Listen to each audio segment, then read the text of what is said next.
रूपं दृश्यं लोचनं दृक्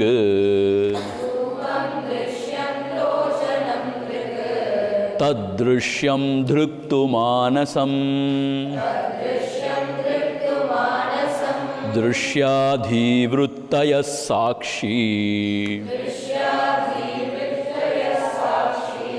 दृगेव न तु दृश्यते।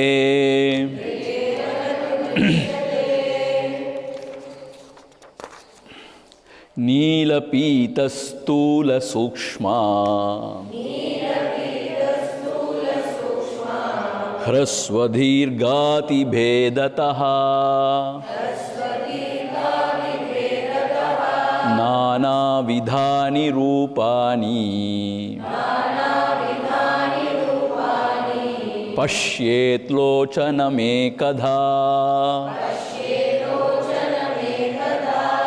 आन्द्यमान्द्यपडुत्वेषु नेत्रधर्मेषु चैकधा संकल्पयेन्मनः श्रोत्र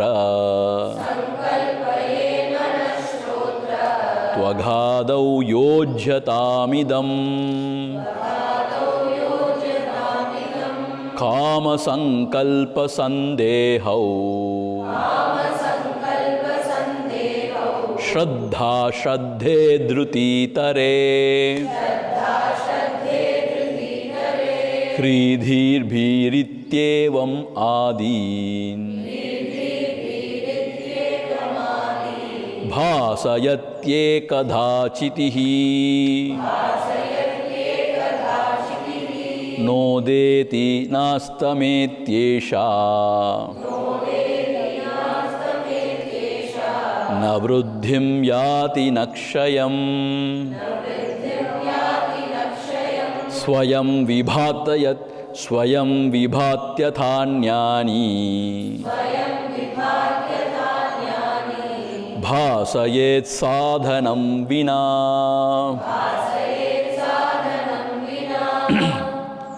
ஆக இந்த உலக விஷயங்கள் எல்லாம் பார்க்கப்படும் பொருளாயிடுது. அதை பார்ப்பது கண்கள். அதுதான் ஃபஸ்ட்டு ஸ்டெப். உலக விஷயங்கள்லாம் அநேகம் நிறையா இருக்குது. ஆனால் பார்க்கக்கூடிய கண்கள் ஒரு கண் தான் நமக்கு இருக்குது. 2 கோலி இருந்தாலும் ஒரே பார்வை தானே, ஒரு கண் இருக்குது. இப்போது கண், காது, மூக்கு அதெல்லாம் தான் சென்ஸ் ஆர்கன்ஸ், ஞான இந்திரியங்கள். அதனுடைய தர்மமெல்லாம் எப்படி இருக்குங்கிறது நமக்கு தெரியுது. நல்லா கண்ணு நல்லா தெரியுதா, இல்லை மங்களாக தெரியுதா, காது நல்லா, இதெல்லாம் தெரியுது இல்லையா? யாருக்கு தெரியுது? மனசுக்கு தெரியுது. மனசுன்னு ஒன்று நமக்கு இருக்குது எல்லாருக்கும் இல்லையா? அந்த மனசுக்கு தெரியுது. இந்த மனசில் எண்ணங்கள்லாம் எழுது, உணர்ச்சிகள் எண்ணங்கள்லாம் எழுது இல்லையா? அதெல்லாம் யாருக்கு தெரியுது? நமக்கு தெரியுது. அதை பார்ப்பவன் யார்? அவன் தான் சாட்சி. அவனை சித்திஹின்னு சொன்னார். சித்தினா ஞானஸ்வரூபன். புரிஞ்சுதா? ஆக முதல்ல உலக விஷயங்களை காண்றது இந்த இந்திரியங்கள், சென்ஸ் ஆர்கன்ஸ். அப்போ அது பார்க்கப்படும் பொருள், இது பார்ப்பவன். அப்புறம் இந்த இந்திரியங்களுடைய நிலைமைகள்லாம் எப்படி இருக்குன்னு அறியது மனசு. அப்போ இந்திரியங்கள் பார்க்கப்படும் பொருளாயிடுது, நம்ம மனசு பார்ப்பவனாயிடும். அப்புறம் மனசில் எழுற உணர்வுகள் எண்ணங்கள்லாம் பார்க்கப்படும் பொருளாயிடுது. ஏன்னா நமக்கு தெரிய வருதே. அதை பார்ப்பவன் யார்னா அவன் தான் நான். நான் என்னதோ சாட்சி ஸ்வரூபன், சித் ஸ்வரூபன், அவன் தான் நான். ஆனால் இந்த சித் ஸ்வரூபன் இருக்கானே, அப்படின்னா என்னுடைய உண்மையான ஸ்வரூபம் இருக்கே, அது மாறாதது, அழியாதது. அது உதிக்காது, ஒடுங்காது, விருத்தி அடையாது, சுருங்காது, எந்தவித மாற்றத்துக்கும் உட்படாது. அது தானே ஒளிர்வது. அதை அறிவிக்க வேறொரு அறிவு தேவையில்லை. அதை எப்படி அறியறதுன்னா அது தானே ஒளிர்வது. நேற்று சொன்ன மாதிரி சூரியனை எப்படி பார்க்கறதுன்னா அவன் தன்னுடைய ஒளியாலேயே அவன் ஒளிர்கிறான் இல்லையா? அவனை பார்க்கறதுக்கு வேறு டார்ச் லைட்லாம் தேவையில்லை. அது மாத்திரம் இல்லை, தன்னுடைய ஒளியால் எல்லாவற்றையும் ஒளிர்விக்கின்றான். அப்படின்னு அர்த்தம், எல்லா எண்ணங்களும் தெரிய வருது அவனுடைய ஒளியால் தான். அவனுடைய ஞான செறிவால் தான் எல்லாம் தெரிய வருது. இன்னும் டெக்னிக்கலாக பார்த்தோன்னா அந்த விற்த்திகள்னு சொல்கிற அந்த எண்ணங்களால் தான் இந்த உலகமே தெரிய வருது. அது இப்போ வேண்டாம், அது இன்னும் ரொம்ப டெக்னிக்கல் சமாச்சாரம். அப்படி பார்த்தா எல்லாமே அவன்தான் ஒளிர்விக்கின்றான். தமேவ பாந்தம் அனுபாதி சர்வம் தஸ்ய பாசா சர்வமிதம் விபாதி. ஆக இப்போது திருக் எது திருஷ்யம் எது அப்படிங்கிற விவேகத்தெல்லாம் ஈடுபட்டுருக்கும். எது பார்க்கப்படும் பொருள், அறியப்படும் பொருள், பார்ப்பவன் அறிபவன் யார், கடைசியில் அறிபவன் யாராக எழுத்தான் இந்த சாட்சி, எல்லாவற்றிலும் சாட்சியாக இருந்து எல்லாவற்றையும் ஒளிர்விப்பவன். ஏன் அவனை பார்க்கவன் இன்னொருத்தன் இருக்கான்னு சொல்ல முடியாதா? அப்படி சொன்னால் அவனை பார்க்கறவன் யாருன்னு கேள்வி வந்துகிட்டே இருக்கும் இல்லையா? அது மாத்திரம் இல்லை, இந்த மகாத்மாக்கள் என்ன கண்டறிஞ்சிருக்காங்கன்னா அவனுக்கு மேலே ஒன்றும் கிடையாதுன்னு. ஏன்னு கேட்டால் அந்த நிலைமை வரும்போதே 4 அகங்காரம், அதாவது இந்த பர்சனாலிட்டி அழிஞ்சு போயிடுது. அப்புறம் அறியறதுக்கு யாரும் கிடையாது. அதனால தான் அவன் அல்டிமேட், அவனுக்கு மேலே ஒன்றும் கிடையாது. இந்த சாட்சின்னு சொல்ல சித் ஸ்வரூபம் தான் என்னுடைய உண்மையான ஸ்வரூபம், அவன் தான் உண்மையிலேயே பார்ப்பவன். இன்னும் என்ன சொல்லுது நம்ம சாஸ்திரம் கேட்டால், இந்த கண்கள்லேருந்து பார்த்து கொண்டிருப்பவனும் இந்த கண்கள்லேருந்து பார்த்து கொண்டிருப்பவனும் உண்மையிலேயே ஒருத்தந்தான். அவன் இந்த உடம்பு மனங்கிற பேதத்தினால தான் பல ஜீவர்களாக பார்த்து கொண்டிருக்கானான், கேட்டுக்கொண்டிருக்கானான். அது இன்னும் ரொம்ப சூக்ஷமாக சொல்கிறான்.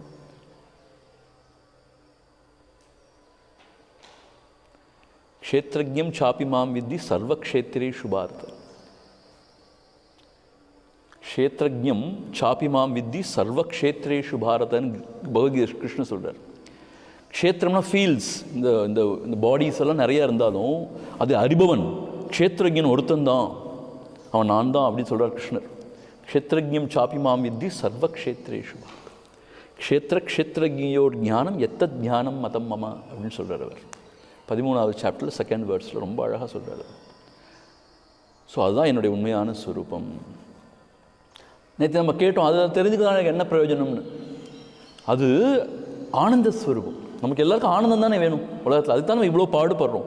அது ஆனந்தமே அதோடைய ஸ்வரூபம், அதில் துக்க கலப்பே கிடையாது. அப்படிப்பட்ட ஆனந்தம் அது எல்லையில்லாத ஆனந்தம்னு சொல்கிறாங்க. அந்த சித் ஸ்வரூபம் எதுலேயுமே பந்தப்படாது. அதனால் அது பூர்ண சுதந்திரன்,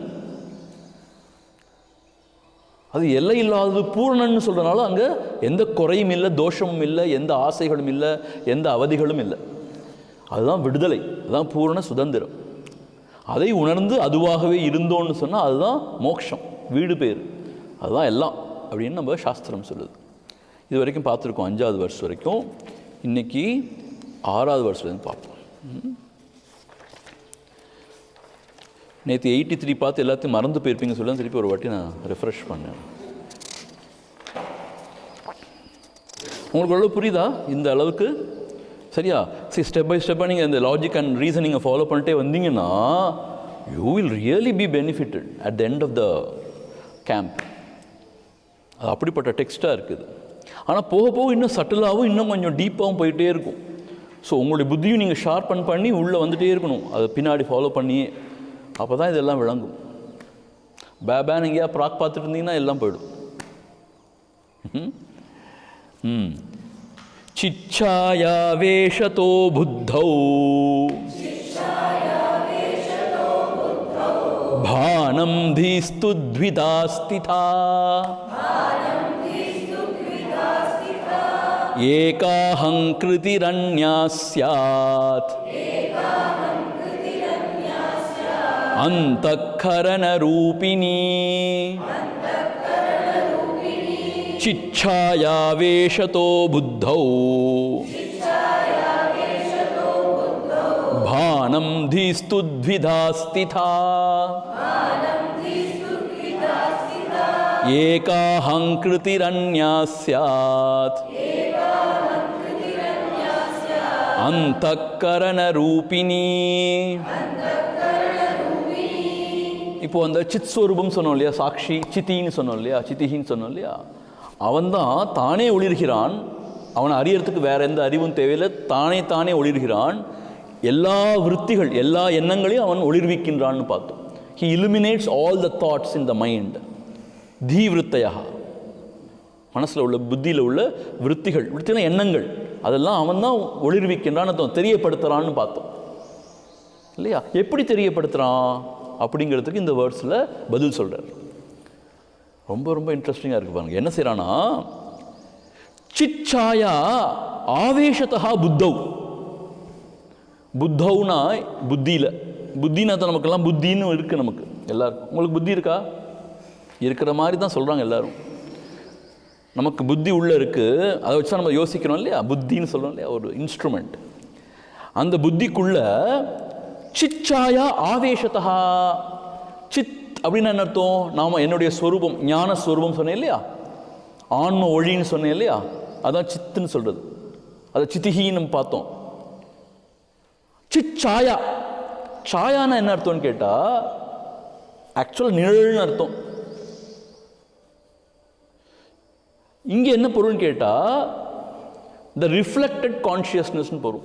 அப்புறம் என்ன அர்த்தம்னு கேட்டால் இந்த சித்தின்னு சொல்கிற இந்த ஞானத்துடைய பிரதிபலிப்பு, பிரதிபலிப்புன்னு சொல்லி கண்ணாடியில் போய் உங்கள் முகத்தை பார்த்தா ஏதாவது கண்ணாடில் என்ன தெரியுது? உங்களுடைய பிரதிபலிப்பு தெரியுது. அது உங்கள் முகம் கிடையாது, ஆனால் உங்கள் முகம் மாதிரியே இருக்குது. அதான் பிரதிபலிப்புன்னு சொல்கிறோம் இல்லையா, த ரிஃப்ளெக்ஷன் சொல்கிறோம் இல்லையா.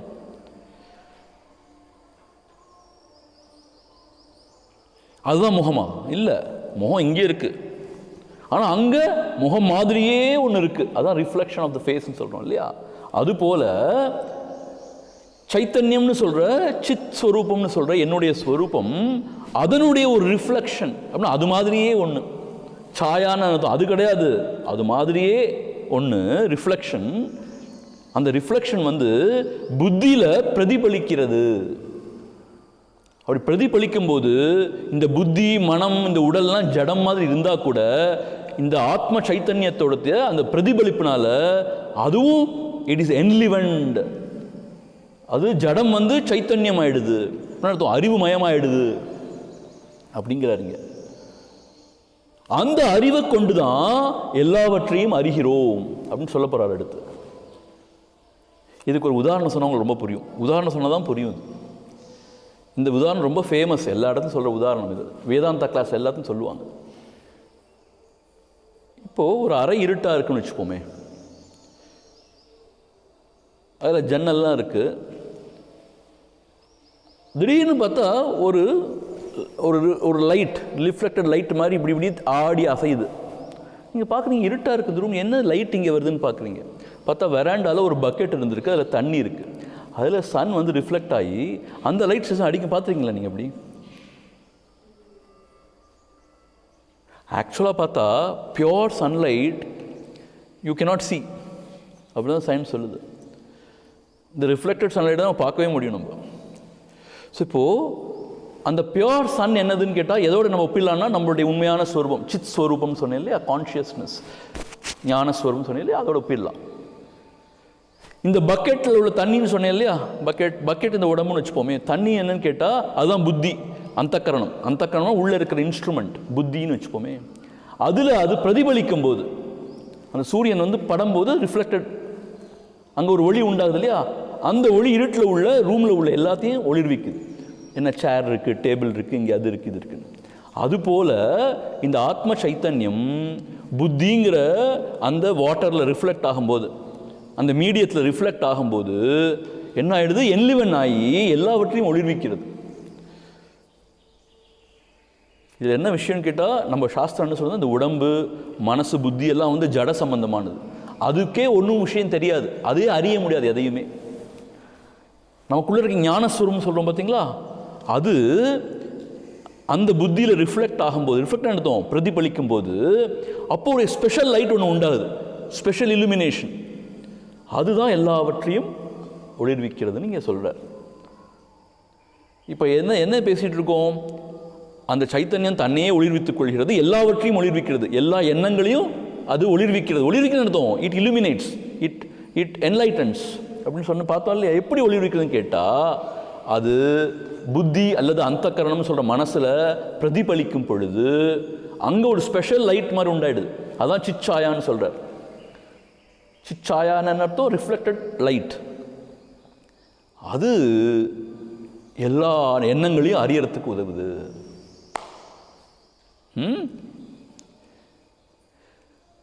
பானம் தீஹி, பானம் தீஹின்னு என்ன அர்த்தம்? இந்த தீஹினா புத்தி இருக்கே, அது வந்து ஜடமாக தான் இருக்கு. ஆனால் இந்த சிச்சாயா வந்து உள்ளே என்டர் ஆன உடனே பானம், இட் இஸ் ஆஸ் இஃப் என்லிவென்ட். இப்போ தண்ணியில் வந்து இலுமினேஷன் கிடையாது தானே, ஆனால் அந்த சன்னோட லைட் பட்ட உடனே அது அப்படி இலுமினே ஆகுது தானே. அந்த ஒளி எல்லாத்தையும் ஒளிர்விக்குது தானே. அதுபோல் இந்த புத்திக்கு தனியாக தனக்குன்னு ஒரு அறிவோ ஒளியோ கிடையாது. அந்த அந்த சித்து வந்து உள்ள நுழைஞ்ச உடனே பானம், இட் இலுமினேட்ஸ், அது ஒளிர்கிறது. எது? புத்தி. அப்படி ஒளிரும்போது அது ரெண்டு வகையாக சொல்லலாம் அப்படின்னு சொல்றார். த்விதாஸ்திதா, இங்கே பாருங்க, த்விதாஸ்திதா, அந்த புத்தியுடைய நிலைமை ரெண்டு வகையாக அதை பார்க்கலாம். நம்ம ரெண்டு ஆஸ்பெக்டாக அதை பார்க்கலாம். ஒன்று என்னன்னு கேட்டால், ஏக அகம் கிருதிஹி அந்யாசாத் அந்தக்கரணம் ரூபினி. ஒன்று அந்த புத்தியோடைய அந்த எண்ணங்கள்லேயே ஒரு ஆஸ்பெக்ட் ஏகா அகங்கிருதிஹி, நான் அப்படின்னு ஒளிர்கிறது. நான் சொல்கிறேன் இல்லையா, நான் இந்த பர்சனாலிட்டி, நான் இருக்கேனே நான், அப்படி அது எது? அந்த அந்த சிச்சாயா வந்து புத்தியில் என்டர் ஆன உடனே நான் ஒரு எண்ணம் வருது. இன்னொரு ஆஸ்பெக்ட் என்னன்னு கேட்டால், அந்த கரண ரூபினி, மன புத்தியில் எண்ணங்கள்லாம் எழுது பார்த்தீங்களா? ஆசை, கோபம், அச்சம், இதெல்லாம் இன்னொரு ஆஸ்பெக்ட். கருணை, அன்பு, ஆக ரெண்டு ஆஸ்பெக்ட் உண்டாயிடுது. அந்த சிச்சாயானா அந்த ரிஃப்ளெக்டட் கான்ஷியஸ்னஸ் புத்தியில் பிரதிபலிக்கும் பொழுது அந்த புத்தி என்லிவன் பானம்னா என்ன, இட் இலுமினேட்ஸ், என்லிவன் ஆகுது. அது ரெண்டாக பிரிஞ்சிடுது. எப்படி பிரியுது? நான் அப்படிங்கிற ஒரு உணர்வு வருது. எல்லாருக்குமே இந்த உணர்வு இருக்கா இல்லையா? நான் வந்தேன், நான் போனேன், நான் செஞ்சேன், என்னை மாதிரி யாரும் புத்திசாலி கிடையாது. அந்த நான் சொல்றேன் இல்லையா, அந்த நான்கு உணர்வு உண்டாகுதான். அகம் கிருதிஹி அந்யா சியாத் அந்தக்கரண ரூபி. அந்தக்கரணதோ இன்னர் இன்ஸ்ட்ருமெண்ட். அது என்ன? Mind and intellect inner instrument சொல்லுவாங்க. மைண்ட், இன்டெலெக்ட் அண்ட் மெமரி, மன, புத்தி, சித்தம்னு சொல்லுவாங்க. மனசுன்னு என்ன அர்த்தம் அப்படின்னு கேட்டால், இப்போ பார்த்தா ஆடிட்டே இருக்கிறது. சங்கல்ப விகல்பாத்மகா மனஹா.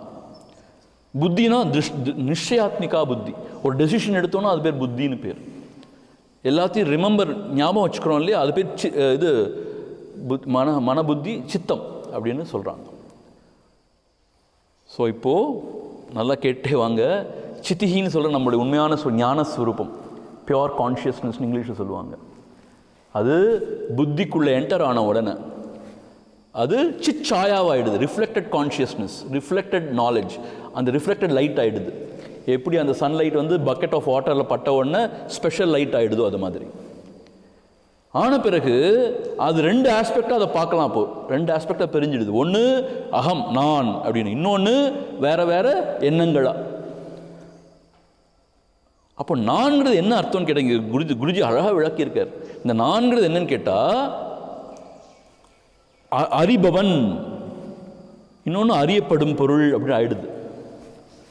ஐ நோ அப்படிங்கிறது அந்த நான்கிறதோடைய ஒரு தன்மை. இன்னொன்று த நோன் ஆப்ஜெக்ட்ஸ், த தாட்ஸ், அப்படி ஆயிடுது. இது வரைக்கும் புரியுதா? மேலே போவோமா? எங்கேயாவது புரியாட்டி என்னை ஸ்டாப் பண்ணுங்க. ஒன்றுமே புரியாட்டி ஸ்டாப் பண்ணாதீங்க, அடுத்த கிளாஸில் புரியும். இப்போ பாருங்கள், 7வது செய்யுளா. சாயாஹங்காரயோர் ஐக்கியம்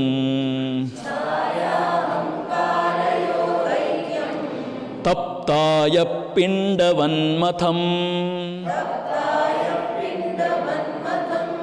ததஹங்காராததாத்மியாத் காரதாத்மியாத் தேஹச்சேதனதாமகாத் சாயாஹங்காரயோரைக்யம் தப்தாய பிண்டவன்மதம் ததஹங்காரதாத்மியாத் தேஹச்சேதனதாமகாத். இப்போ சாயான்னு இங்கே போட்டிருக்கிறது என்ன அர்த்தம்? Reflected light, reflected consciousness. அகங்கிருதினா நான்கு எண்ணம் சொன்னேன் இல்லையா? அந்த ரெண்டும் ஐக்கியமாயிடுது. ஒன்று ஒன்று பிரிக்க முடியாத மாதிரி ஐக்கியமாயிடுது.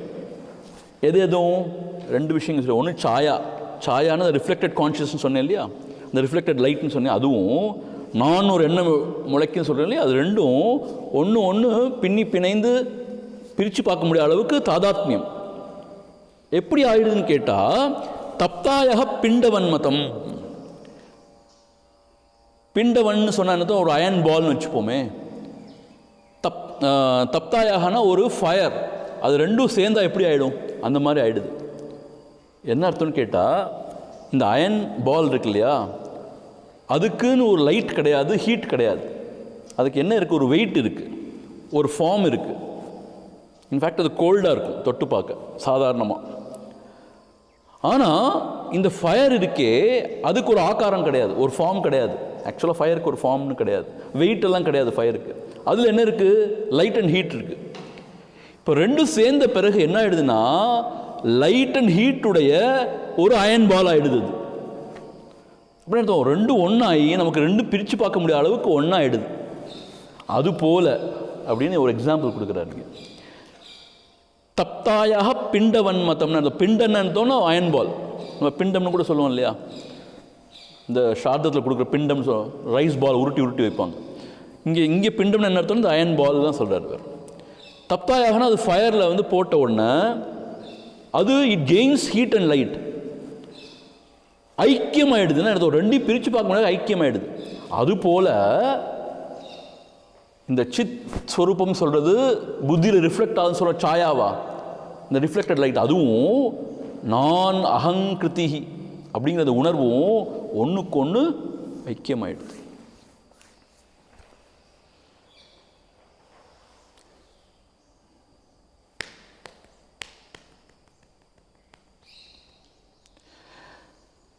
தத் அகங்கார தாதாத்மியாத் தேகச்சேதனம் சேத்தனதாம் அகாத்.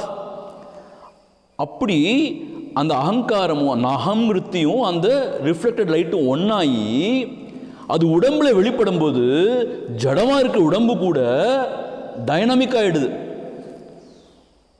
தேகா சேத்தனதாம் அகாத்.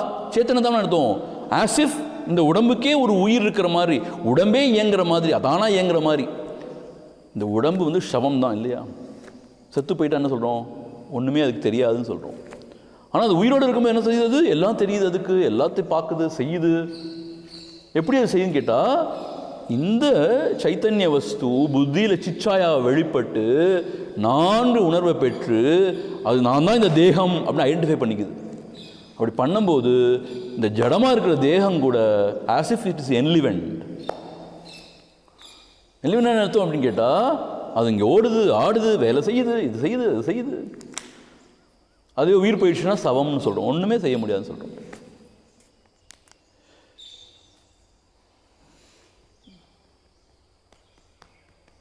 இப்போ பாருங்கள், அப்படியே பின்னாடி கொண்டு வந்தார், அப்புறம் இப்போ அப்படியே முன்னாடி கொண்டு போகிறார் ஃபோக்கஸை. நான் திருப்பி ஒரு வாட்டி உங்களுக்கு சொல்கிறேன் எப்படி கொண்டு போகிறார் அப்படின்னு. இந்த உலக விஷயங்கள்லாம் இருக்குது, அது அறியப்படும் பொருள். அதை அறிவது யார், கண்கள், இந்திரியங்கள். அப்புறம் இந்திரியங்கள் அறியப்படும் பொருளாகிடுது, அதோட தர்மம்லாம் நமக்கு தெரியுது மனசுக்கு. ஆக அது அறியப்படும் பொருள் இந்திரியங்கள், மனசு அறிபவன்.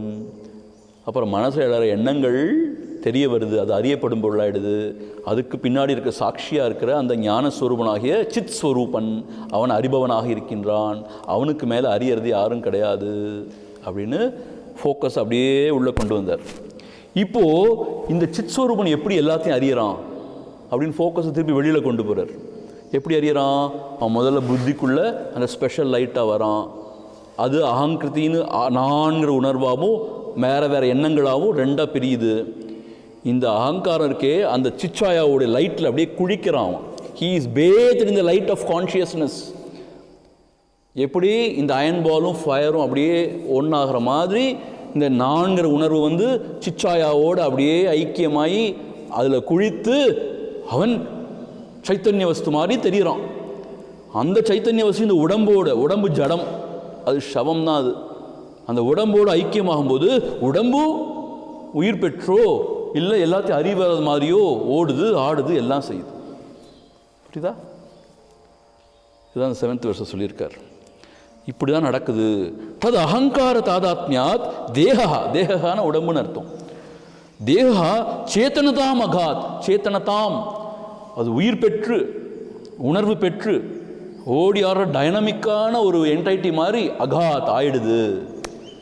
இந்த உடம்புக்கு அதுக்கான ஒரு இதே கிடையாது, டைனமிசமே கிடையாது. செத்த பெண்ணத்தை பார்க்குறோம் தானே.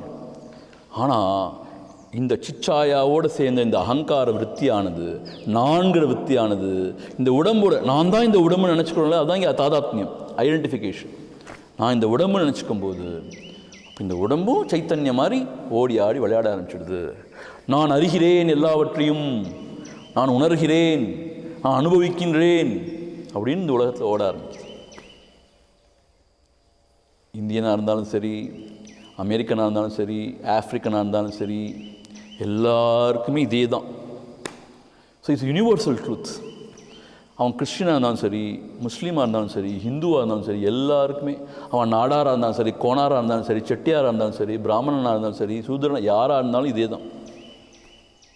அது நாயாக இருந்தாலும் சரி, பேயாக இருந்தாலும் சரி, மனுஷனாக இருந்தாலும் சரி. ஆனால் நாய் பேய் மனுஷனுக்கு கொஞ்சம் வித்தியாசம் இருக்குது, அப்புறம் சொல்கிறேன். நான் தான் எல்லாத்துலையும் இப்படி தான் நடக்குது. உயிர்கள் ஜீவர்கள் வந்தாச்சுனாலே இப்படி தான் நடக்குது. என்னடா குரு கேட்டுட்டு தானே இருக்க? என்னுடைய ஒளியால் உன்னை தாங்க முடியலையா? என்னுடைய ஒளியை கிளேர் அடிக்குதா? பின்னாடி ரொம்ப சன் வருதா? உன் கண்ணில் கொஞ்சம் செக் பண்ணணும். இப்போ 7th verse புரிஞ்ச ஓரளவுக்கு. அடுத்த வெர்ஸ்க்கு போவோமா? போய் தான் ஆகணும். அஹங்காரஸ்ய தாதாத்ம்யம் சிச்சாயா தேஹ சாட்சிபிஹி. பாருங்க, ரொம்ப ரொம்ப டீப்பாக போகிறேன். நான் என்ன செய்ய முடியும்? நான் உங்களுக்கு சிம்பிளிஃபை பண்ண நினச்சிட்ருக்கேன், அவர் இன்னும் டீப்பாக போகிறார். நான் ஒன்றும் செய்ய முடியாது. சஹஜம் கர்மஜம் பிராந்தி ஜன்யம் சத்ரிவிதம் க்ரமாத் அஹங்காரஸ்ய தாதாத்ம்யம் சிச்சாயா தேஹ சாட்சிபிஹி சஹஜம் கர்மஜம் பிராந்தி ஜன்யம் சத்ரிவிதம் க்ரமாத். அஹங்காரஸ்ய தாதாத்ம்யம். இந்த அகங்காரத்தை 4 உணர்வுன்னு சொன்னேன் இல்லையா? அது 3 வகையான ஐடென்டிஃபிகேஷனுக்கு உட்படுது. அது தாதாத்மியம்னு அர்த்தம் ஐடென்டிஃபிகேஷன். இந்த அயன் பாலும் ஃபயரும் ஒன்றுக்கு ஒன்று ஆகி பிரித்து போக முடியாமல் ஐடென்டிஃபை ஆகிட சொல்கிறோம் இல்லையா? ஒன்று ஐக்கியமாக, அது மாதிரி தான் ஐடென்டிஃபிகேஷன் சொல்கிறாங்க. இங்கே 3 வகையில் அது ஐடென்டிஃபை ஆகுதுன்னு சொல்கிறாங்க. இங்கே த்ரிவிதம் கிரமாத், 3 வகையாக. ஒன்று என்னென்னு கேட்டால், இந்த அகங்காரம் சிச்சாயாவோட சேருன்னு சொன்னோம் இல்லையா? இந்த அகம்விருத்தி இருக்குது, it is bathing in the light of consciousness சொன்னோம் இல்லையா? சிச்சாயாவோட ஒரு தாதாத்மியம் ஐடென்டிஃபிகேஷன் வந்துடுது. 2வது தேகத்தோட ஒரு ஐடென்டிஃபிகேஷன் வந்துடுதுன்னு சொன்னோம். 3வது சாட்சின்னு சொன்னோம் இல்லையா? அதோடைய ஒரு ஐடென்டிஃபிகேஷன் வந்துடுது. அப்படின்னா அர்த்தம், நாம் உண்மையிலேயே அந்த சாட்சி தான், ஆனால் நான் அகங்காரம்னு நினச்சிக்கிறேன், நான் இந்த உடல் நினச்சிக்கிறேன், அது இது நினச்சி, அது ஒரு ஐடென்டிஃபிகேஷன். இது கொஞ்சம் புரியாட்டியும் பரவாயில்ல, கேட்டுகிட்டே வாங்க, அப்புறம் புரியும். ஸோ இந்த அகங்காரம் சொல்கிறது 3 இடங்களோட தாதாத்மியம் ஐடென்டிஃபிகேஷன் உண்டாகுது. ஒன்று, சிச்சாயா புத்தியில் வெளிப்படும் பொழுது அகங்காரத்தோட சேர்ந்துடுது. ஸோ இந்த அகங்கிருதி it's bathing in the light of consciousness. 2வது, இந்த அகங்கிருதி தேகத்தோடு ஐடென்டிஃபை பண்ணி நான் தான் தேகம்னு சொல்லுது. அது மாத்திரம் இல்லை, உண்மையான சாட்சியாக இருக்கிற பார்ப்பவன் அல்டிமேட்டாக சொன்னோம் இல்லையா, அவனோட ஐடென்டிஃபை பண்ணிட்டு நான் தான் எல்லாம், நான் தான் முற்று முழுதான பொருள் அப்படின்னு சொல்லிக்குது. இப்படி 3 வகையான ஐடென்டிஃபிகேஷன் இங்கே சொல்கிறார். அது என்ன சொல்கிறாருன்னா, 1 சகஜம், 2வது கர்மஜம், 3வது பிராந்தி ஜன்யம் அப்படின்னு சொல்கிறார். த்ரிவிதம் கிரமாத், ரெஸ்பெக்டிவ்லி. கிரமாத்னா ரெஸ்பெக்டிவ்லின்னு சொல்லுவோம்ல, அது மாதிரி தான் இங்கே. அப்போ என்ன அர்த்தம்னு கேட்டால், சகஜம்னு என்ன, நேச்சுரல் அப்படின்னு அர்த்தம். சகஜம்னா அப்போது ஒரு பக்கெட் ஆஃப் வாட்டர் இருந்துச்சுன்னா, ஒரு சன் வந்து மேலே இருந்துச்சுன்னா நேச்சுரலாக ஒரு ரிஃப்ளெக்ஷன் அதில் இருக்கும், சகஜம். அதுபோல் சைத்தன்ய ஸ்வரூபம் நமக்குள்ள நம்மளுடைய உண்மையான ஸ்வரூபம் இருக்குது. அந்த கரணம் மைண்ட் விருத்தி எண்ணங்கள்லாம் தோன்றுச்சுன்னா நேச்சுரலாகவே ஒரு சிச்சாயாங்கிறது உண்டாயிடும். அந்த அகங்காரமும் சிச்சாயாவும் ஐடென்டிஃபை ஆகிறது ரொம்ப நேச்சுரல், சகஜம். எப்படி அந்த சன் வந்து பக்கெட் ஆஃப் வாட்டர் ரிஃப்ளெக்ட் ஆகுது ரொம்ப நேச்சுரலோ, ரொம்ப கஷ்டப்பட்டு அந்த சன்னை கொண்டு வந்து அந்த தண்ணிக்குள்ளே திணிச்சு அது ரிஃப்ளெக்ஷன் உண்டாக்க வேண்டிய அவசியம் இல்லை. ஒரு பக்கெட் ஆஃப் வாட்டர் இருந்தால் சன் இருந்துச்சுன்னா ரிஃப்ளெக்ஷன் நேச்சுரலாக இருக்கும். அதுபோல் நான் இருக்கேன், எனக்கு புத்தி அந்த கண்ணம் இருந்துச்சுன்னா நேச்சுரலாக அந்த சிச்சாயாவோடு அந்த அகங்கிருதி ஐக்கியமாக இருக்கும். அது சகஜம்னா நேச்சுரல். அது ரெண்டாவது கர்மஜம். இந்த தேகத்தோடு ஐடென்டிஃபை பண்ணிக்கிறது கர்மஜம். பார்த்தோம், முன்வினை பயன்னு சொல்கிறோம் இல்லையா, கர்மம்னு சொல்கிறோம் இல்லையா, நம்ம செஞ்ச பாப புண்ணியம், அதை பொறுத்து இந்த தேகத்தோட ஐடென்டிஃபிகேஷன் கர்மஜம். இப்போ நம்ம நிறைய புண்ணியம் பண்ணியிருந்தோம்னா என்ன சொல்கிறாங்க பெரியவங்கன்னா, சொர்க்கலோகம்லாம் போகலாம். பாவமாக பண்ணால் நரகத்தில் போய் விழணும். ரெண்டும் சரிசமமாக பண்ணியிருந்தால் இந்த உலகத்துக்கு வருவாங்கலாம் சொல்கிறாங்க. குருதேவர் என்ன சொல்லுவார்னா, ஸ்வர்க்கம் நரகம்ல என்ன அர்த்தம்னு கேட்டால், it's a field of experience where you can enjoy more happiness. அதான் ஸ்வர்க்கம்பர். இந்த உலகத்திலேயே நீ ஒரு நல்ல குடும்பத்தில் பிறந்து நல்ல வசதியான குடும்பம், நல்லா படித்து நல்ல சந்தோஷமாக இருந்தேன்னா you are in heaven only. இங்கே ரொம்ப மோசமாக ஒரு ட்ரக் அடிக்டோடைய பையனாக பிறந்து நீயும் ட்ரக் அடிக்ட் ஆகி கண்ணா பின்னான்னு வாழ்க்கையை வாழ்ந்து நாசமாக போனால் இது ஹெல். The field of experience தான் அவர் சொல்கிறார். when it is very joyful heaven, when it is very dukkahara sorrowful it is hellங்கிறார். ஒரு சாதாரணமாக போயிட்டுருக்கு அப்படின்னா ஓகே, மீடியோக்காராக போயிட்டுருக்குன்னா அது இந்த உலகத்தில் இருக்கிற மாதிரி. இது குருதேவரோட இன்டர்பிரேஷன் நல்லா இருக்குது. அவங்க செஞ்ச கர்மங்களை பொறுத்து இருக்குது இந்த தேகத்தோட ஐடென்டிஃபிகேஷன். இப்போ என்ன அர்த்தம், இந்த தேகத்தோட ஐடென்டிஃபிகேஷன் எவ்வளோ காலம் இருக்கணும், எப்போ போயிடும், இதெல்லாம் எது நிர்ணயிக்குது? கர்மம் தான் நிர்ணயிக்குது. இப்போ ஒருத்தன் வந்து 100 வருஷம் வரைக்கும் வாழ்கிறாங்க, 90 வயசு வரைக்கும் வாழ்கிறாங்க. சில பேர் பிறந்த குழந்தை 4 மாதத்தில் இறந்து போயிடுது. ஏன்? அவருடைய கர்மத்தினால. அந்த சிச்சாயாவோட ஐடென்டிஃபிகேஷன் தேகத்தில் இருக்குது. ஒரு சில பேர் நிறைய நாள் இருக்குது, ஒரு சில பேர் கொஞ்ச நாள் தான் இருக்குது. ஆனால் தூங்கும்போது ஒவ்வொரு நாளும் இல்லாமல் போயிடுது, அது வேறு விஷயம். ஸ்வூன் மயக்க நிலையில் இருக்கும்போதும் இல்லாமல் போயிடுது. இப்போ நம்ம தூங்க போகிறோம் இல்லையா, திருப்பி ஏன் எந்திருக்கிறோம் தெரியுமா உங்களுக்கு? தூங்க போகிறோம், அப்படியே தூங்கியே போயிட்டோன்னா ஏன் எந்திருக்கிறோம் தெரியுமா? கர்மம் செஞ்சுருக்கோம், அந்த கர்மத்தை நம்ம எக்ஸாஸ்ட் பண்ணணும் தான் எந்திருக்கிறோம் ஆக்சுவலாக.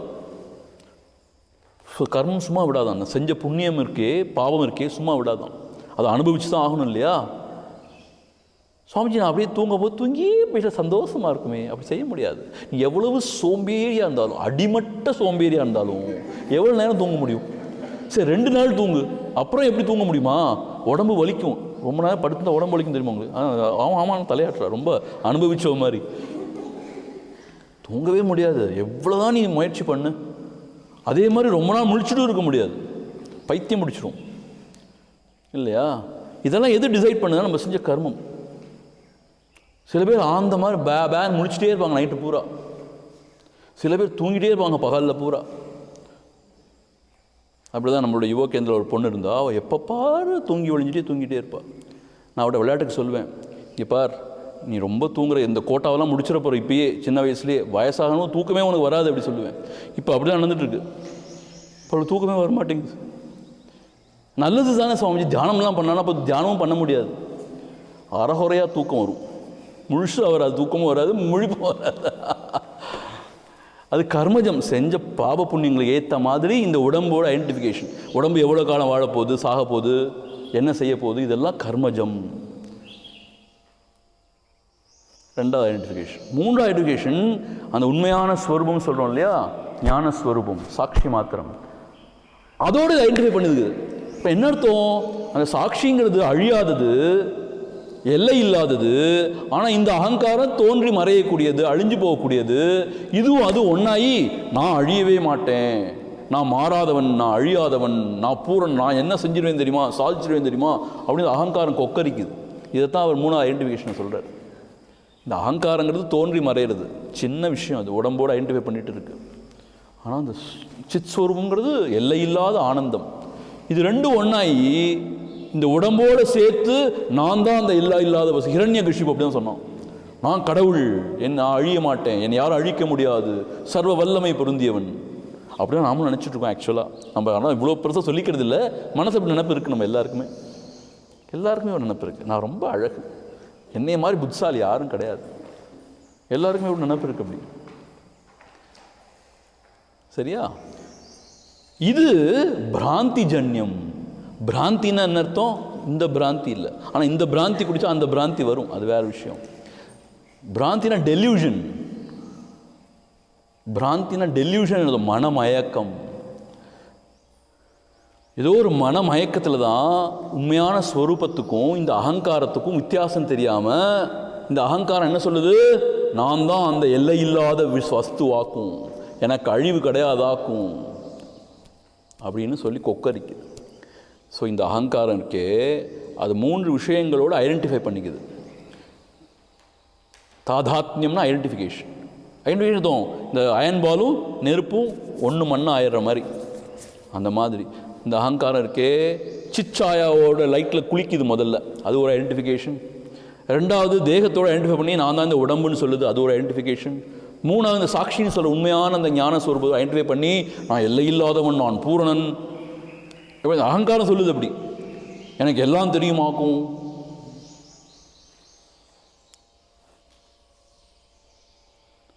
ஒன்று சகஜம், ஃபஸ்ட்டு இது சகஜம்னு அது நேச்சுரல், அது ஒன்றும் செய்ய முடியாது, அது நேச்சுரல். அது ரெண்டாவது கர்மஜம். கர்மஜம்னா நம்ம செஞ்ச பாப புண்ணியத்தினால இந்த பாடியோட ஐடென்டிஃபிகேஷன் இருக்குது, எவ்வளோ காலம் இருக்க போகுது எல்லாம் நம்ம செஞ்ச கர்மத்தால். அது என்னெல்லாம் அனுபவிக்க போகுது இந்த உடம்பு, அதெல்லாம் நம்ம செஞ்ச கர்மம், அதை பேஸ் பண்ணி இருக்கு. மூணாவது பிராந்தி ஜன்யம்.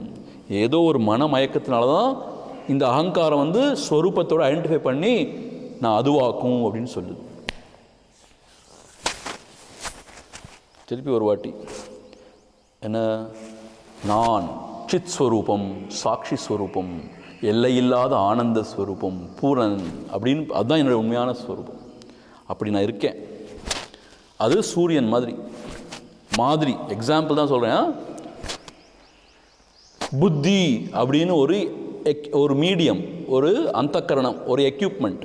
எப்படி பக்கெட் ஆஃப் வாட்டர் அப்படின்னு சொல்கிறோம் இல்லையா, அது மாதிரி அது இருக்கும்போது அந்த சூரிய ஒளி எப்படி நேச்சுரலாக தண்ணியில் தோன்றுதோ ரிஃப்ளெக்டட் லைட்டாக, அதுபோல் இந்த உண்மையான ஸ்வரூபம் அந்தக்கரணம் புத்தியில் நுழையும் பொழுது அது சிச்சாயாவாக தோன்றுது. அது மாத்திரம் இல்லை, அது 4 உணர்வோடு ஒன்று தோன்றுது. 4 உணர்வும் மற்ற எண்ணங்களாகவும் தோன்றுது. இந்த 4ங்கிறது எப்பயுமே அது 4ங்கிறதும் ஜடவஸ்து தான். அது இந்த சிச்சாயாவோடு சேர்ந்ததுனால இல்லுமினேட்டடாக இருக்குது. அது உடம்போடு ஐடென்டிஃபை பண்ணி நான் இந்த உடம்புன்னு சொல்லிக்குது. அது மாத்திரம் இல்லை, அந்த சிச்சாயா அகங்காரம் அந்த சாட்சியோடையும் மிக்ஸ்அப் பண்ணிக்குது. இப்படி லிமிட்டடாக இருந்து கொண்டே நான் எல்லை இல்லாதவன்னு கொக்கரிக்குது, எனக்கு அழிவில்லைன்னு நினைக்குது. அந்த முதல்ல இருக்கிற ஐடென்டிஃபிகேஷன் சகஜம், நேச்சுரல். சன் இருந்து பக்கெட் ஆஃப் வாட்டர் இருந்தால் ரிஃப்ளெக்ட் லைட் இருக்கும். அதுபோல் கான்ஷியஸ்னஸ் இருந்து மைண்ட் இருந்துச்சுன்னா, இல்லை புத்தி இருந்துச்சுன்னா சிச்சாயா வெளிப்படுறது தான். அது அகங்காரத்தோடு ஐடென்டிஃபை பண்ணுறது ரொம்ப நேச்சுரல். அந்த அகங்கார விருத்தி உடம்போடு சேர்ந்து நான் உடம்புன்னு சொல்லிக்குது. அப்புறம் அது சாட்சியோடு சேர்ந்து நான் எல்லை இல்லாதவன்னு சொல்லிக்குது. ரெண்டாவது கர்மஜன்யம், மூணாவது பிராந்தி ஜன்யம். ஒரு டெக்னிக்கலாக உங்களுக்கு இல்லை, சின்ன பசங்களுக்கு இல்லை, பெரியவங்களுக்காக ஒரு சின்ன விஷயம் சொல்ல விரும்புகிறேன். பகவான் ரமண மகர்ஷிகளுடைய ஃபிலாசபி எடுத்து பார்த்தீங்கன்னா, இந்த அகங்காரத்துக்கு காரணமே தேகாத்ம புத்திம்பர். தேகாத்ம புத்தி இருக்கிறதுனால தான் அகங்காரமே வருதும்பர். இங்கே ஏதோ அகங்காரம் ஒன்று சொல்லி அது ஏதோ தேகத்தோடு ஐடென்டிஃபை பண்ணிக்கிற மாதிரி சொல்லப்பட்டிருக்கீங்க. நம்ம கன்ஃபியூஸ் ஆக வேண்டாம். இதெல்லாம் இது மாதிரி சீக்வென்ஷியலாக இதெல்லாம் தோன்றதில்லை, இதெல்லாம் இன்ஸ்டன்டேனியஸாக நடக்குது அப்படி. ஸோ இதுக்கப்புறம் இதுக்குன்னு அப்படி நடக்கிறது இல்லை எல்லாம். ஸோ எதுக்கப்புறம் எதுன்னா சொல்லவே முடியாது, அப்படி பிரிச்சிடலாம். இன்ஸ்டன்டேனியஸாக எல்லாம் இருக்கிறதுனால இப்படியும் சொல்லலாம் அப்படியும் சொல்லலாம். சரியா? அதனால் நம்ம அதெல்லாம் குழப்பிக்க வேண்டாம். நான் சொல்கிறது மாண்டிகா லெவல் ஸ்டூடெண்ட்ஸ்க்காக பேசிகிட்டு இருக்கேன். இப்போது பகவானுடைய ஸ்கிரிப்சர்ஸை படித்தோன்னா பாடி ஐடென்டிஃபிகேஷனில் தான் அகங்காரமே வருதுன்னு சொல்லுவார் அவர். இங்கே அகங்காரம் பாடி ஐடென்டிஃபிகேஷன் போய் தேகத்தோடு ஐடென்டிஃபை பண்ணி பாடி சொல்கிறார் இல்லையா, அது ரெண்டும் ஒன்று தான். ஏன்னா சீக்வென்ஷியலாக தோன்றதில்லை. அப்படி தோன்றதுனால இப்படியும் சொல்லலாம் அப்படியும் சொல்லலாம். சரியா? சரி, இப்போ நம்ம அடுத்த செய்யுளுக்கு போவோம். இது வரைக்கும் ஓரளவு புரிஞ்சுதா? சரி, அப்புறம் 9th words. சம்பந்தினோ சதோர் நாஸ்தி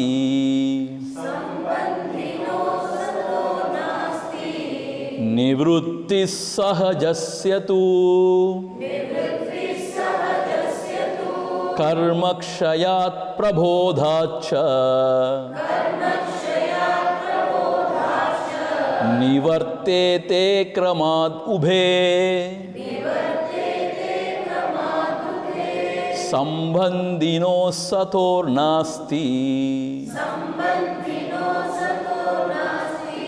நிவృత్తి சஹஜஸ்ய தூ கர்மக்ஷயாத் பிரபோதாச்ச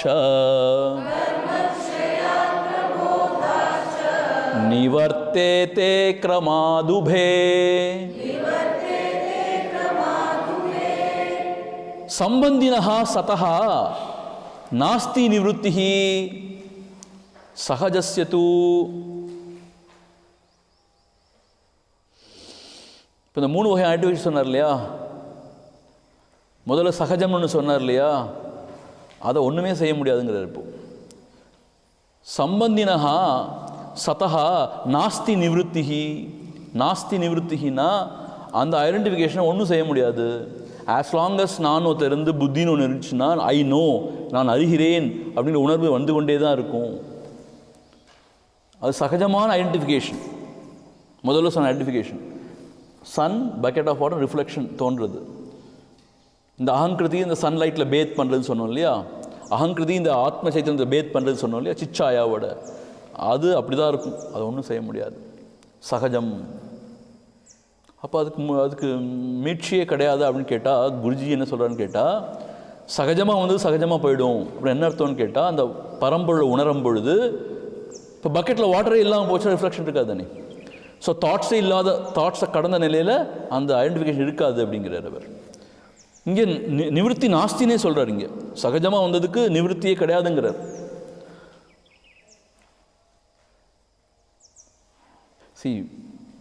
பரம்பொருளை உணர்ந்த பிறகுமே விஷயத்தை அறியறான் தானே அவன், இல்லையா? அந்த மாதிரி இங்கே சொல்லப்பட்டிருக்கு. ஆனால் குருஜி என்ன சொல்கிறாருன்னா, அவன் அறிஞ்சால் நம்ம அறியறமா, அவன் அறியலை, அவன் வேறு மாதிரி அறியறான். அதனால தான் அவர் சொல்கிறாரு, மோட்சம் அடைஞ்ச பிறகு அது வேறு சமாச்சாரம்னு சொல்லிட்டு, அது கூட அந்த இதெல்லாம் போயிடுங்கிற மாதிரி கூட இங்கே சொல்கிறார். அது கொஞ்சம் டெக்னிக்கல் சமாச்சாரம், அது உங்களுக்கு வேண்டாம். இப்போ என்ன தெரிஞ்சுப்போ, அது நேச்சுரலாக இருக்கிறதுனால அதை பற்றி கவலைப்பட வேண்டாம். ரெண்டாவது, இந்த தேகத்தோட ஐடென்டிஃபிகேஷன் கர்மஜன்யம் படித்தோம் இல்லையா? அது எப்போ போகும்? கர்மக்ஷயாத். இந்த கர்மம்லாம் முடிஞ்சு போச்சுன்னா, தீந்து போச்சுன்னா, செஞ்ச பாவ புண்ணியம் தீந்து போச்சுன்னா இந்த தேகத்தோட ஐடென்டிஃபிகேஷன் போயிடும். இப்போ என்ன அர்த்தம்? நம்ம எவ்வளவோ பாவ புண்ணியம் பண்ணியிருக்கோம், இப்போ பண்ணிகிட்டே இருக்கோம், இன்னும் இந்த ஜென்மத்தில் பண்ணிகிட்டே இருக்கோம் தானே. ஸோ அந்த மூட்டையை கட்டிகிட்டே இருக்கோம் நம்ம. இப்போ எப்போ தான் முடியும்? யாருக்கும் தெரியாது. ஸோ புத்திசாலித்தனமாக இந்த கர்ம மூட்டையை சேர்க்காட்டி, எப்படி சேர்க்காமல் இருக்கலாம்? நான் செய்கிறேங்கிற உணர்வோடு செய்யக்கூடாது. இப்போ பார்த்தாலும் கர்மத்தோட பலன் என்ன, எனக்கு என்ன கிடைக்கும் செல்ஃபிஷாக செய்யக்கூடாது. இப்படி செய்யாமல் இருந்தால் கர்ம மூட்டையை சேர்க்க மாட்டோம். நான் கர்மம் செஞ்சோன்னா, நான் செய்கிறேன், இன்னே மாதிரி யாராவது உண்டா? இப்போ பாரு, செல்ஃபிஷாக எனக்கு என்ன கிடைக்கும், எனக்கு இது வேணும், அது வேணும்னு கேட்டு சொன்னோன்னா பாப மூட்டை தான், பாப புண்ணிய மூட்டை தான் கலெக்ட் பண்ணிட்டே இருப்போம். அப்போது அந்த ஐடென்டிஃபிகேஷன் போகவே போகாது. கர்ம ஜன்யம் அது போகாது. அப்போ கர்மக்ஷயாத், எப்படியோ நல்ல விதமாக இந்த பகவத்கீதை சொன்ன மாதிரி கர்மத்தை யோகமாக பண்ணி கர்மத்தெல்லாம் அழிச்சிட்டோன்னு சொன்னால் அந்த தேகத்தோட ஐடென்டிஃபிகேஷன் போயிடும். மூன்றாவது இருக்கிறது பிரபோதாத். இந்த மூணாவது ஐடென்டிஃபிகேஷன் இந்த சாட்சிக்கும் அகங்காரத்துக்குள்ள ஐடென்டிஃபிகேஷன் எப்போ போகும்? பிரபோதாத், ஆன்ம விழிப்பு ஏற்பட்டவன், என்லைட்டன்மெண்ட். அந்த பிராந்தி நீங்கின பிறகு, டெல்யூஷன் போயிடுச்சுன்னா, உண்மையான ஞானம் உண்டாச்சுன்னா, அப்போ அந்த தாதாத்மியமும் போயிடும். இந்த பிள்ளைங்களை பார்க்க எனக்கு பாவமாக இருக்கு. தத்துவபோதம், ஆத்மபோதம், விவேக சொன்னால் படித்த பிறகு தான் இது படிக்கணும். பிரகரண கிரந்தத்தில் இந்த மாதிரி ஆர்டர்லாம் சொல்கிறாங்க. விவேக சூடாமணி எல்லாத்தையும் சொல்லி போடுறார். அதில் சொல்லாததே ஒன்றும் இல்லைங்கிற மாதிரி.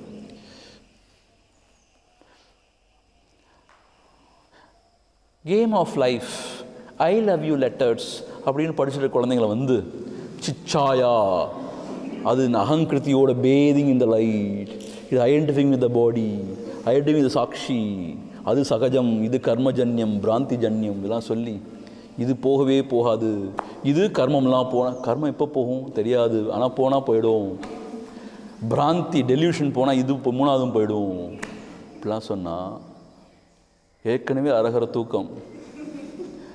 10:30 மணிக்கு லைட் அணைக்க சொன்னேன் எல்லாரையும். லைட் அணைச்சிட்டோம் சுவாமிஜி. சில பேர் போர்வையில் போய் ட்ரிங் ட்ரிங்லாம் பேசிகிட்டு இருக்காங்க.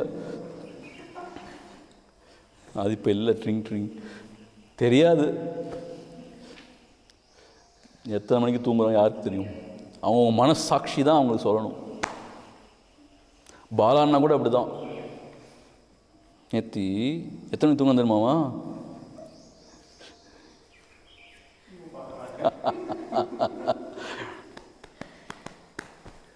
நான்லாம் நல்ல பிள்ளை பார்த்தவங்கிட்டேன் கரெக்டாக போய். அப்போ எப்படி தான் உங்களுக்கு தெரியும் பாலா நான் முடிச்சுட்டு இருந்தான்னு?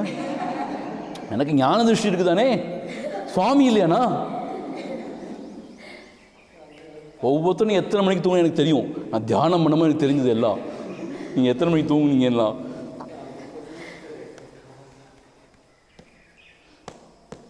ஸோ அப்படி அரகுர தூக்கத்தில் இருந்தால் என்ன தான் செய்ய முடியும்? ஆனால் நிறைய பேர் முழிச்சு தான் இருக்காங்க. ஏன்னா நேற்று 83 நைட்டு போயிட்டு வந்தோன்னா இப்போ எல்லோரும் பாதி தூக்கத்தில் தான் இருந்திருப்பாங்க. அவ்வளோ புரியுதா? புரியாட்டியும் தலையாட்டிடுங்க, புரிஞ்சிடுதுன்னு இல்லை திருப்பி சொல்ல ஆரம்பிச்சிடுவேன். புரியலேன்னு சொன்னால் திருப்பி ஆரம்பத்துலேருந்து focus within, focus outside, அந்த பிரச்சனை புரியுன்னு சொல்லிட்டா வம்பு இல்லை. நிஜமாகவே புரிஞ்சிடுச்சு உனக்கு. உனக்கு நெத்தி பொட்டில் ஒழிவு தோன்றும் போது இதெல்லாம் புரியாதா என்ன? சாதாரணமாக புரிஞ்சிடும் உனக்கு. அடுத்த செய்யுள், இந்த ஒரு செய்யுள் பார்த்து நீங்கள் முடிச்சிருவோம்னா, மணி எவ்வளோ? எத்தனை மணிக்கு ஆரம்பித்தோம்? 7:15, 7:20 தானே. ஸோ ஒரு 15 மினிட்ஸ் எனக்கு கொடுக்கலாம் தானே.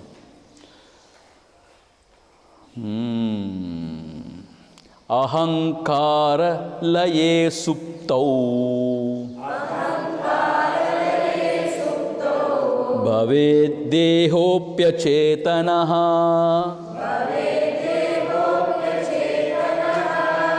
அஹங்கார விகாசார்த்தம் ஸ்வப்னः சர்வஸ்து ஜாகரः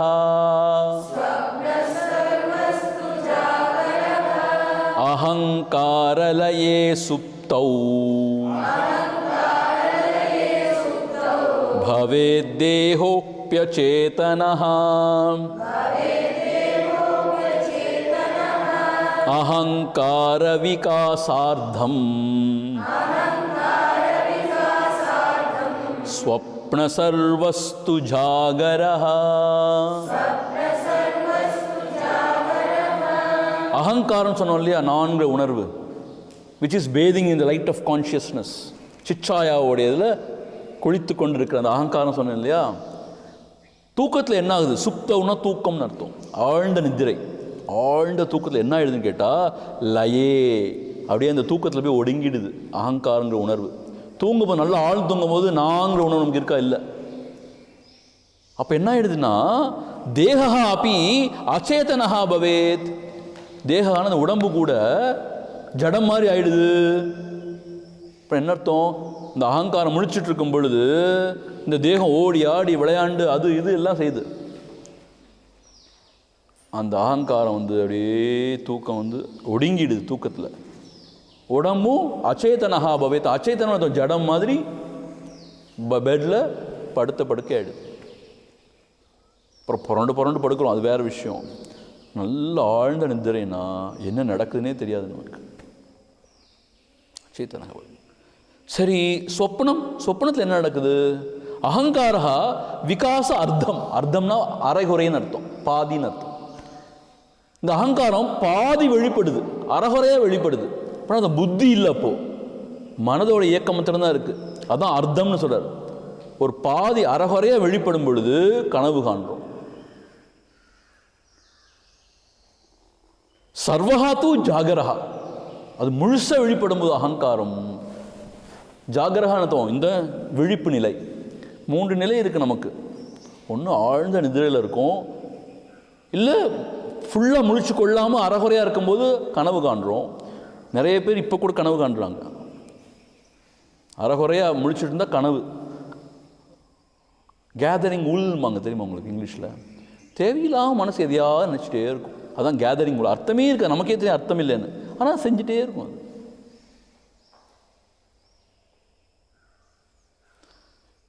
இவ்வளோ பானை தயிர் வச்சுருக்கேன்னா, இந்த தயிரை கொண்டு போய் நான் விற்றேன்னா இவ்வளோ காசு கிடைக்கும் எனக்கு.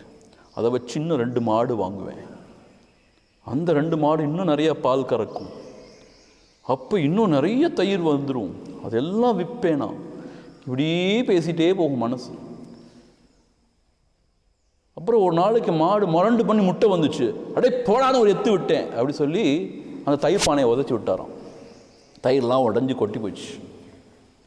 அதை மாதிரி மனசு உட்காந்துட்டு இருக்கும்போது எதையாவது நினச்சிட்டே இருக்கும். நான் அப்படி ஃபஸ்ட் ரேங்க் வாங்கிட்டேன்னா அந்த காலேஜில் போய் சேருவேன், ஐஐடியில் போய் படிப்பேன், அப்புறம் யூஎஸ் போவேன்.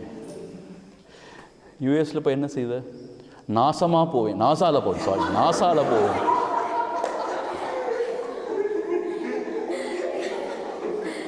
அப்படி தான் பையன் சொன்னான், நாசாவுக்கு போப்போன்னு சொன்னான். இப்போ என்னடா ஆச்சுன்னு கேட்டேன். நாசமாக போச்சு சுவாமிஜி, இந்தியர்களை எடுக்கிறதே இல்லையா அவங்க, யூஎஸ் சிட்டிசனாக இருக்கணுமோ, நம்ப மாட்டேங்கிறேன் யாரையும். அப்படி மனசு கற்பனை பண்ணிட்டே இருக்கும். கடைசியில் பார்த்தா இங்கே 40 மார்க் வாங்க வழி இல்லை. இப்படி கற்பனை பண்ணிட்டே இருந்தால் இப்போ படிப்பான். அது விழிப்பு நிலையில் இருக்கும்போது கனவு காண்டுட்டே இருக்கு மனசு. அது பாதி அறகுறை தூக்கத்தில் இருக்கிற மாதிரி. மனசு ஃபுல்லாக வெளிப்பட்டுச்சுன்னு என்ன தோணும்? உடம்பு மனசோடு வெளிப்பட்டு இருக்கும்போது விழிப்பு நிலை.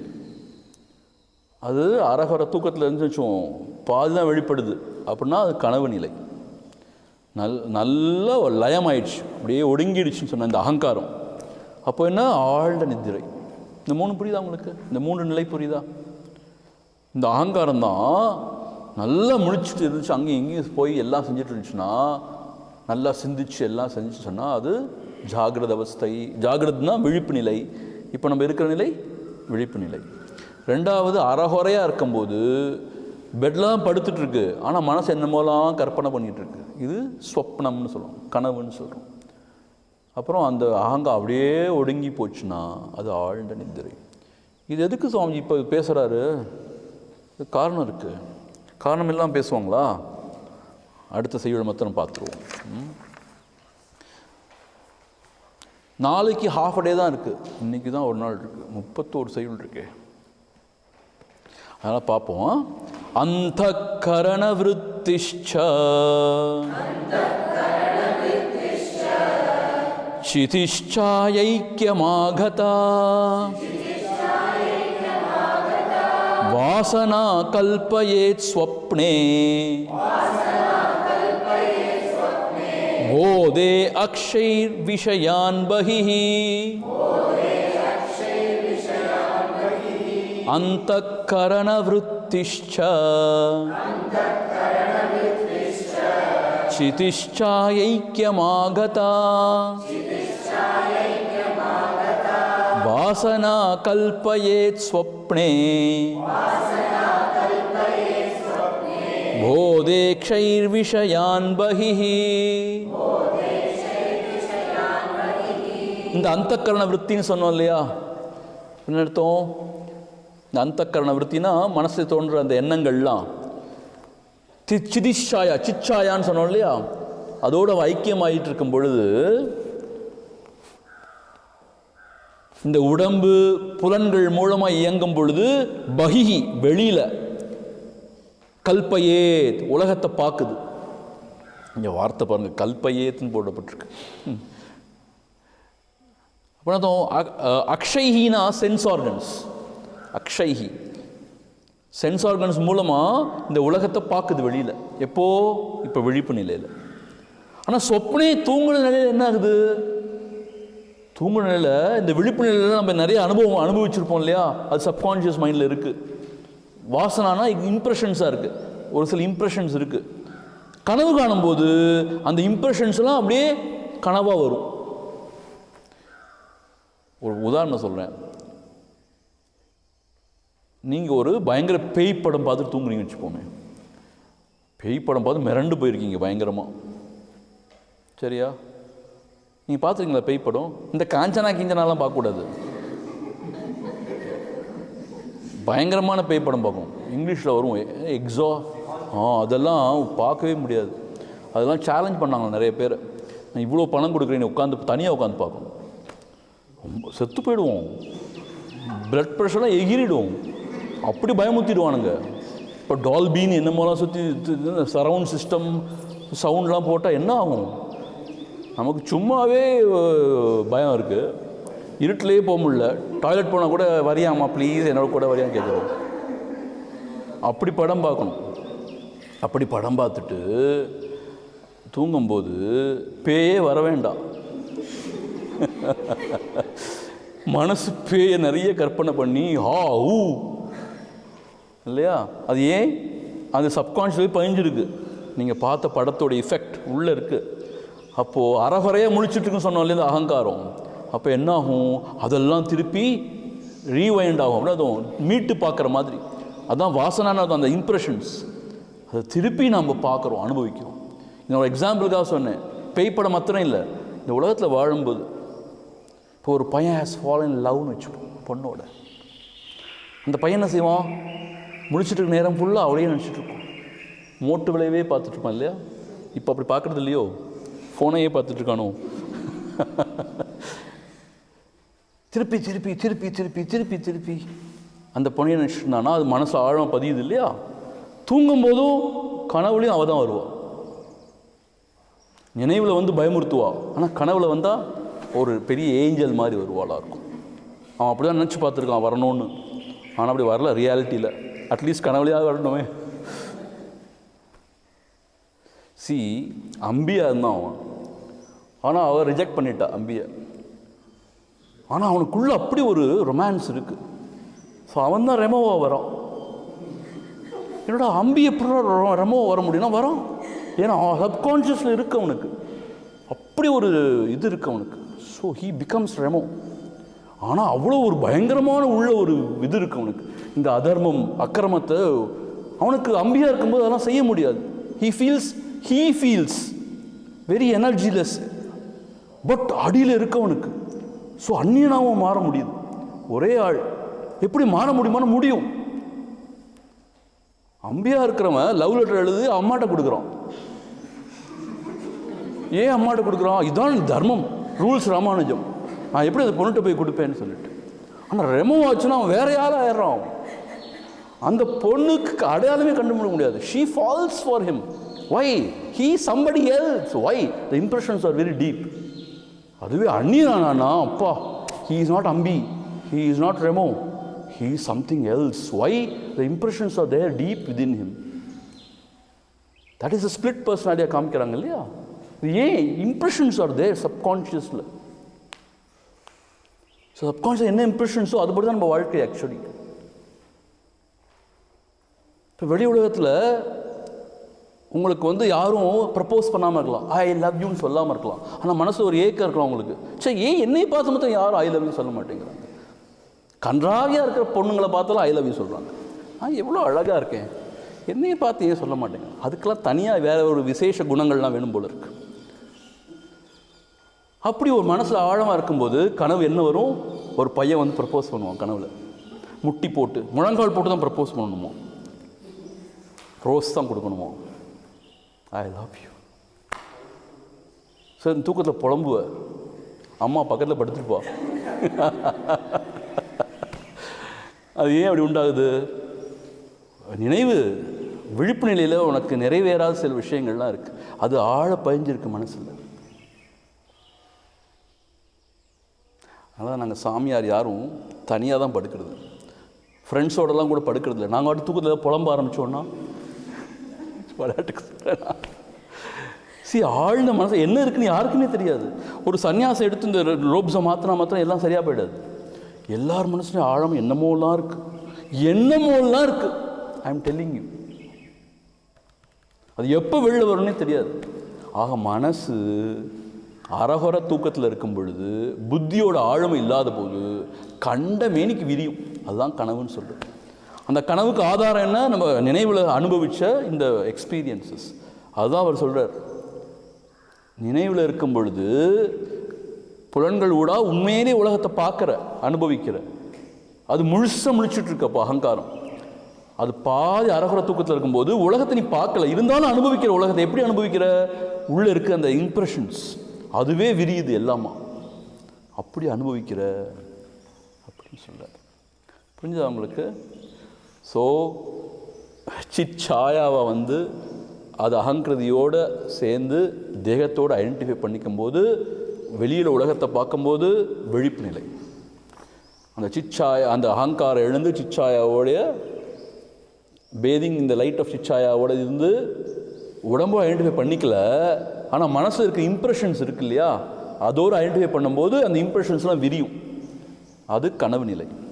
இந்த அகங்கிருதி அப்படியே ஒடுங்கி தூக்கத்தில் போய் அழிஞ்சு போயிடல, அது ஒடுங்கி இருக்கு. இந்த சீட் ஃபார்ம் அப்படி இருக்கும் பொழுது எதுவுமே தெரியாது. அப்போ இந்த உடம்பும் அச்சேதனமான அப்படின்னா தோணும், ஜடமாக ஆகிடும், ஒன்றுமே தெரியாதுன்னு சொல்லுவோம். அது ஆழ்ந்த உறக்க நிலை.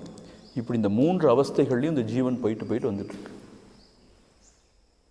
ஸோ விழிப்பு நிலையில் இருக்கும்போது எனக்கு எல்லாம் தெரியும், நான் அதை செஞ்சிடுவேன், எதை செஞ்சிடுவேன், சாதிச்சிடுவேன்னு சொல்லுது.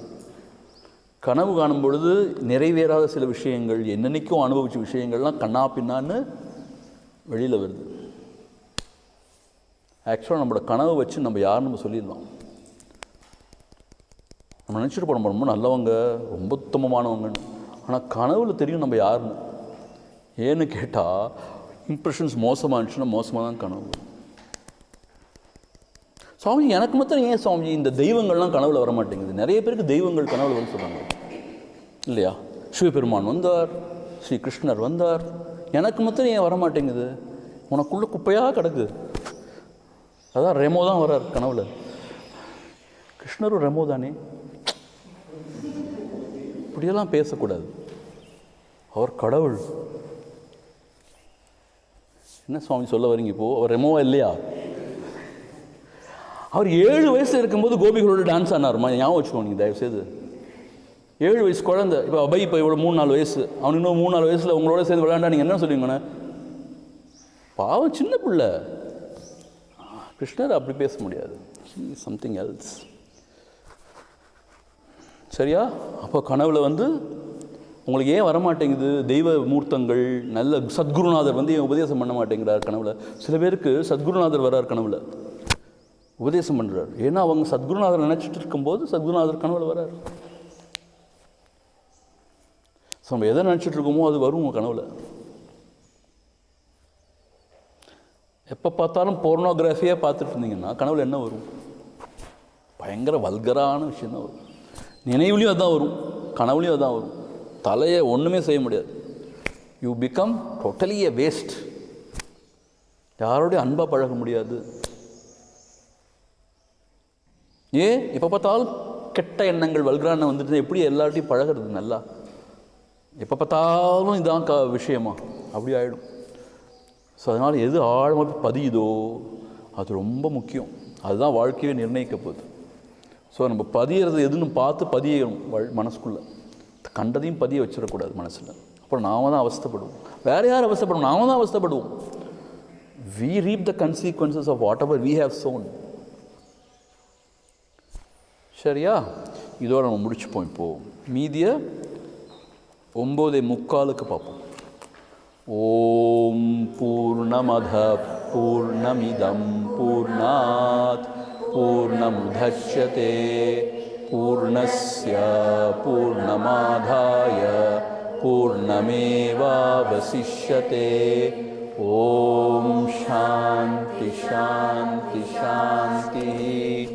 ஹரிஹி ஓம். ஸ்ரீ குருभ्यो நமः. ஹரிஹி